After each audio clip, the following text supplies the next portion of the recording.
Senhor presidente, eu agradeço a presença e a atenção das senhoras e senhores senadores, dos telespectadores da TV Senado, dos ouvintes da Rádio Senado, internautas, os presentes na galeria, os servidores e jornalistas, a todos que nos ouvem nessa hora. Inicio esse pronunciamento prestando homenagem a esta que é a casa da gente, do nosso passado, do nosso presente, a história, os sonhos, a luta de um povo sofrido e valente. Ela tem sido, ao longo dos séculos, o palco de todas as lutas pela justiça e liberdade. É a imensa forja onde se retemperam as essências mais puras da nossa nacionalidade, onde se acrisola o cimento inquebrantável da nossa unidade política. Quando examinamos a história, nos orgulha o trabalho dos nossos antecessores. Foi com inesgotável energia e determinação que supriram a deficiência dos meios, pacificaram as aspirações libertárias das províncias para unificar a solidariedade da pátria. Graças a eles, somos esta pujante e indivisível nação, de dimensão continental, das maiores do mundo, e não há dúvida sobre a nossa destinação histórica. Essa casa surgiu como Senado do Império do Brasil, inspirado na Câmara dos Lordes da Inglaterra. Ela iria mais tarde, com a proclamação da República, se transformar e perpetuar como a Casa da Federação. Esta é a sua missão fundamental: concretizar pela representação igualitária dos Estados a unidade nacional. A união é a herança mais valiosa, monumental e gloriosa que recebemos de nossos antepassados e cumpre-nos repassá-la intacta às gerações vindouras. Senhor presidente, já se disse que as nacionalidades dependem muito do patrimônio genético que as compõe, das ocorrências imprevisíveis da sua evolução histórica, dos símbolos telúricos que lhe vincam a índole e a vocação, mas não há sequer uma delas que haja se transformado em nação rica, poderosa e culta sem a presença dos seus líderes. São os predestinados que, pelo exemplo de sacrifício, idealismo e bravura, inspiram seus povos para os tornar dinâmicos e viris e construir no mundo o seu destino glorioso. Deles está referta esta casa, desde o tempo de Diogo Antônio Feijó, regente do Império e um dos pais da pátria, passando por Vasconcelos e Honor Hermeto, aos quais devemos nossas instituições livres e democráticas, ao Visconde de Rio Branco e Paulino de Souza, que fixaram as diretrizes de nossa política internacional, ao Duque de Caxias, meu co-estaduano, grande na guerra, maior na paz, espada conciliadora que fundiu a unidade moral, territorial e política da nossa pátria, até chegar à princesa Isabel, a primeira senadora do Brasil e que nos redimiu da vergonha extrema da escravidão.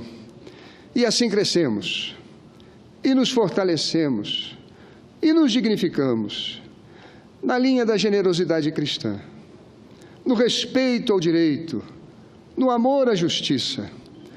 Com o advento da República, Rui Barbosa, nesta casa, ilumina a alma nacional, com seu verbo potente, com seu gênio político e com a sobranceria do seu caráter. Ele ensina, da tribuna do Senado Federal, o horror a todas as tiranias, o respeito ao voto soberano do povo, o culto à liberdade, sem a qual as nações se transformam em imensos campos de concentração e os povos se estiolam no medo, na covardia e na mediocridade.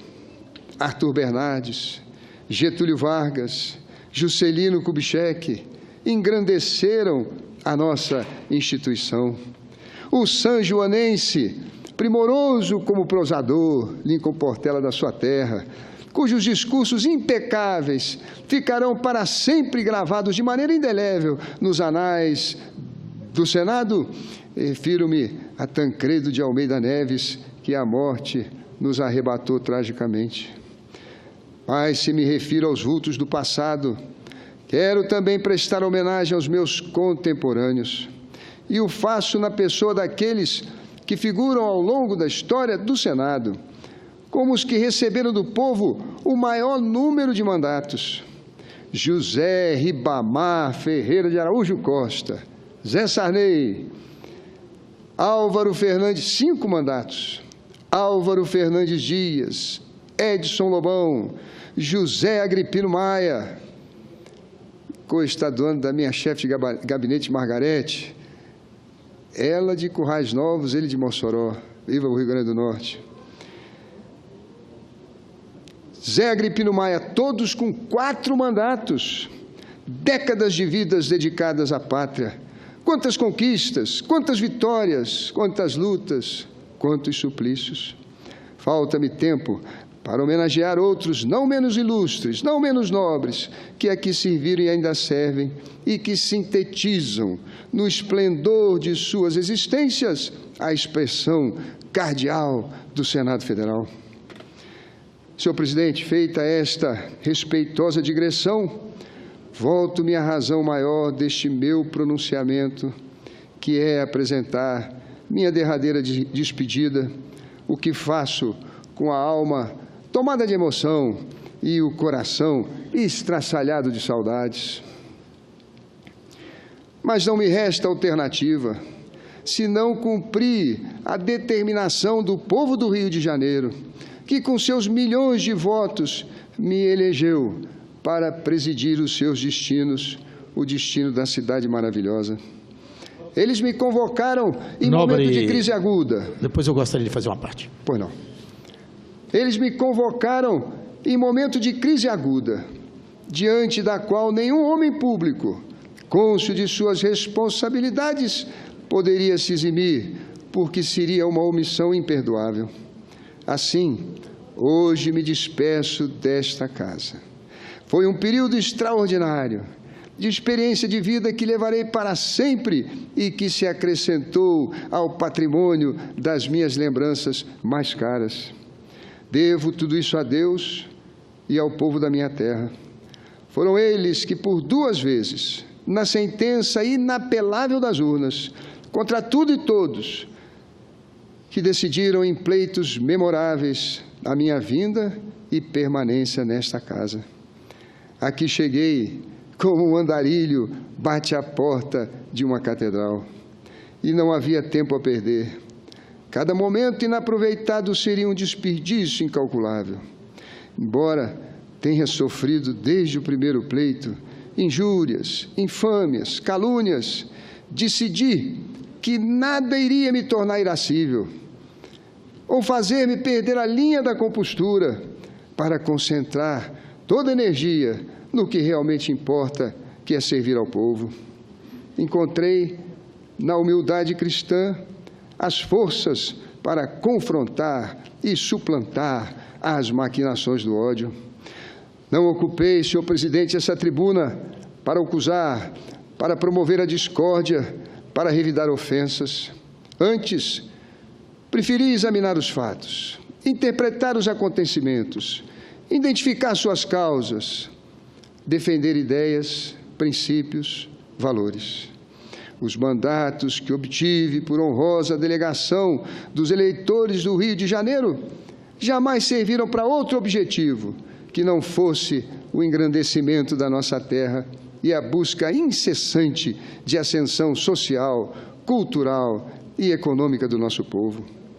Foram dias, meses, anos de um labor infindável. Além de apresentar, pautar, discutir, relatar, votar, aprovar ou rejeitar centenas de projetos de lei, tive a honra de presidir a CPMI da imigração ilegal, que repatriou milhares de brasileiros presos no exterior. Ela estancou um processo desumano que enriquecia quadrilhas internacionais de coiotes frios e cruéis. Eles espoliavam suas vítimas do pouco que possuíam para levá-las à condição deplorável de ilegais em terra estranha, quando não a humilhante condição de cárcere e até mesmo a morte. No ano passado, a localização de uma única vala clandestina, no Texas, com 200 corpos, dá noção das atrocidades perpetradas. Eram homens e mulheres de bem, ingênuos e humildes, capazes de todos os sacrifícios e renúncias para chegar numa fictícia terra prometida dos seus sonhos, para ao fim acordar num deserto de pesadelos.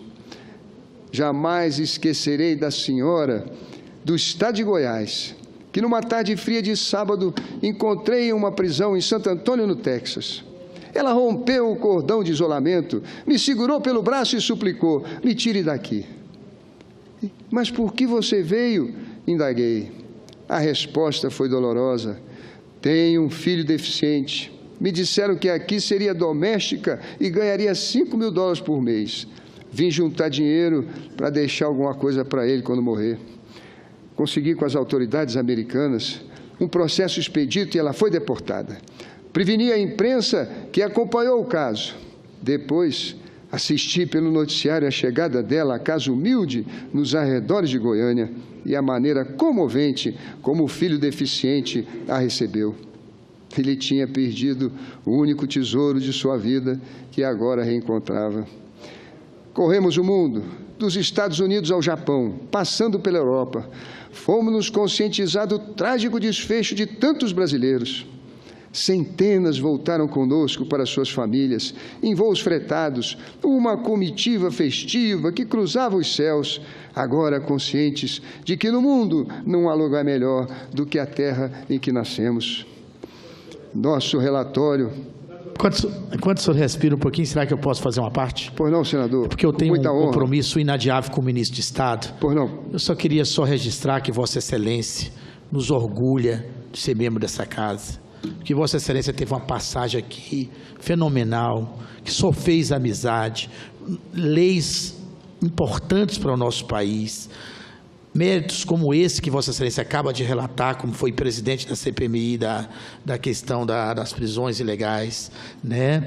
E eu quero só desejar ao povo do Rio de Janeiro muita felicidade por receber Vossa Excelência como prefeito daquela cidade, depois de uma, duas tentativas, a terceira tentativa agora, graças a Deus, o povo reconheceu o quanto Vossa Excelência deseja o melhor para a nossa cidade maravilhosa, uma cidade que é exemplo no mundo todo onde anda, fala do Rio de Janeiro, fala das belezas naturais do Rio de Janeiro, e que agora vamos ter um senador, um parceiro dessa casa, como prefeito daquela cidade, com certeza transformará o Brasil nessa potência turística que nós somos e que muitos não conhecem. Vai abrir as portas do Brasil para atrairmos turistas, para atrairmos um PIB importante, que é o PIB do turismo, e com certeza o Rio de Janeiro vai ser mais humano, vai ser mais carinhoso, vai ser mais amigo, como Vossa Excelência de todos nós aqui nessa casa, com Vossa Excelência na Prefeitura. Então, quero desejar a Vossa Excelência saúde, felicidade, todo o sucesso do mundo como prefeito lá do Rio de Janeiro, e dizer que para mim, esses 2 anos de mandato de senador da República, foi muito bom, muito legal, muito gratificante conviver com Vossa Excelência dessa casa e aprender um pouco com Vossa Excelência. Muito obrigado. Eu que agradeço a parte gentil de Vossa Excelência, que peço ao senhor presidente que incorpore ao meu pronunciamento no registro. Obrigado, Excelência. Muito agradecido. Nosso relatório final tornou-se um manual no Itamaraty, que criou o Departamento para Brasileiros na Diáspora. Nunca mais, desde então, tivemos os mais de 10.000 brasileiros presos mundo afora, como naquela ocasião amarguramos visitar. A essa altura, era claro para nós que o Brasil precisava voltar a crescer. Isso, mais que tudo, retirava as razões para o êxodo. Fomos, então, autor da Frente Parlamentar do Pleno Emprego. Era preciso colocar o tema na agenda do governo. Nisso, o inesquecível senador e vice-presidente José Alencar Gomes da Silva, o mesmo que disse do fundo da sua tragédia: não tenho medo da morte, só da desonra. Ele exerceu um papel extraordinário. Lembro-me da reunião com o presidente Lula, após o convite para ser novamente candidato a vice na chapa da reeleição. Ele condicionou aceitar a uma mudança de rumo para o Brasil. Naquela conversa, ouvi pela primeira vez falar do PAC, Plano de Aceleração do Crescimento, que iria se tornar realidade com a reeleição do presidente Lula. Alencar queria que o PAC fosse feito por concessões ao capital privado e, para isso, defendia veementemente a diminuição da taxa de juros. Temia que o endividamento do Estado trouxesse de volta a inflação e, com ela, os juros altos. Hoje, vemos que ele tinha razão. Mas, para nós que lutávamos pelo pleno emprego, ele finalmente começava a chegar. As pesquisas do CAGED batiam sucessivos recordes e o IBGE apontava apenas o desemprego chamado friccional. Fomos como sentinelas que, na escuridão da noite, vislumbram os primeiros raios de sol de uma alvorada redentora. Uma enorme e contínua produção legislativa foi se acrescentando dia a dia. Ao longo desses quase 14 anos, elaboramos e apresentamos 20 propostas de emenda à Constituição e 226 projetos de lei. Lutei muito por cada um deles. Me permitam, senhor presidente, prestar conta resumidamente de alguns. O primeiro projeto de lei que apresentei, dias depois de tomar posse, fixava o peso máximo que um trabalhador pode transportar individualmente sem uso de equipamentos. Foi o PLS 19 de 2003. Esse peso foi fixado há várias décadas em desumanos 60 quilos para os homens, segundo a CLT. Por essa lei, a indústria dimensiona suas embalagens. O saco de cimento, por exemplo, comumente transportado na cabeça pelos trabalhadores, pesa 50 quilos, quando o certo seria no máximo 30. Os de cereais chegam a 60. O fato é que quem carrega mais peso é quem menos come, qualitativa e quantitativamente. Falo dos trabalhadores brasileiros. Foi para eles meu primeiro projeto, foi para eles o meu mandato. Não venci. Ainda falta a última etapa desse primeiro projeto. Ele aguarda ser votado no plenário da Câmara dos Deputados e faço aqui um apelo aos senhores e senhoras deputados presentes ao plenário que nos ajudem a corrigir essa injustiça histórica. Lembro que, com base em estatísticas do INSS, em 2007, os problemas de coluna cervical ocuparam o segundo lugar entre os acidentes de trabalho no Brasil, com um total de 51.372 casos. Se um dia eu puder ver esse PLS sancionado, terei alcançado um dos momentos mais altos, um dos propósitos mais nobres da minha modesta, obscura e anônima vida parlamentar. Me dediquei, senhor presidente, a diversos temas, mas há 4 em especial: a saúde, a defesa dos direitos do trabalhador, a proteção à família e a segurança pública. É de nossa autoria a emenda à Constituição 77/2014, que estendeu aos profissionais de saúde das Forças Armadas, das polícias, dos bombeiros, militares, a possibilidade de cumulação de cargo da mesma natureza no setor público, quebrando o impedimento constitucional do duplo vínculo para o caso dos profissionais de saúde. Foi assim que dezenas de milhares deles foram colocados à disposição do SUS, em especial nos rincões mais distantes do país. Com respeito à defesa dos direitos do trabalhador, um fato que me angustiou foram as mortes causadas por acidentes de motocicleta. Elas representaram 37% das mortes e 56% dos feridos no trânsito em 2013, conforme dados do DataSUS. Aprovei a Lei 12.436 de 2011 para impedir as práticas que estimulem o aumento de velocidade por motocicletas profissionais. Era aquelas propagandas que víamos na televisão e no rádio, com oferta de entrega em 30 minutos ou seu dinheiro de volta, o que acabava expondo a vida desses meninos. Fui também o autor da lei que concedeu o adicional de periculosidade para os profissionais de transporte de passageiros, mercadorias e serviços comunitários com o uso de motocicleta, os conhecidos motoboys e mototáxis. Após uma tramitação renhida de 10 anos, o projeto sancionado na forma da Lei 12.997 de 2014 deu 30% a mais no salário, o que foi importante para comprar uma bota, um casaco de couro, trocar o pneu e assim evitar a escalada da morte. A Lei número 12.812 foi uma conquista para as mulheres. Ela interrompe o decurso do prazo de aviso prévio, já concedido ou indenizado, se constatado nesse período que aquela trabalhadora está grávida.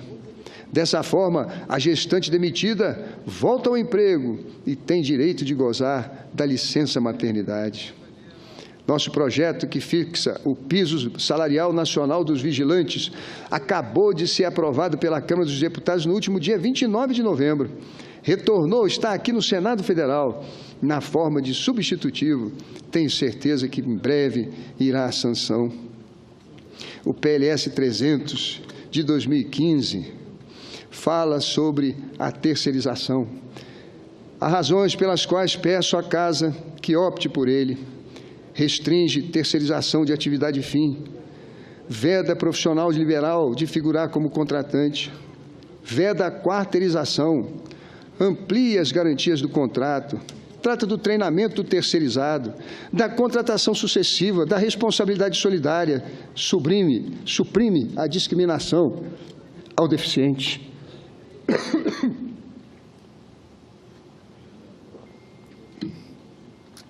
Com relação à proteção à família, apresentei a proposição para tratar do que chamei de abandono afetivo. Ele altera o Estatuto da Criança e do Adolescente para considerar como dever de assistência moral dos pais, dentre outros, a orientação quanto às principais escolhas e oportunidades profissionais, educacionais e culturais, a solidariedade e o apoio nos momentos de sofrimento ou dificuldade, a presença física espontaneamente solicitada pela criança ou adolescente e possível de ser atendida. Esse projeto vai mudar, tenho certeza, a convivência das tantas famílias cujo pai e a mãe são separados. Ele acrescenta algo importante, além do crime do abandono moral. Ele lembra ao pai de que não adianta apenas pagar a pensão, mas é preciso ter presença. É preciso estar junto ao filho nos momentos do sofrimento ou nos momentos da celebração.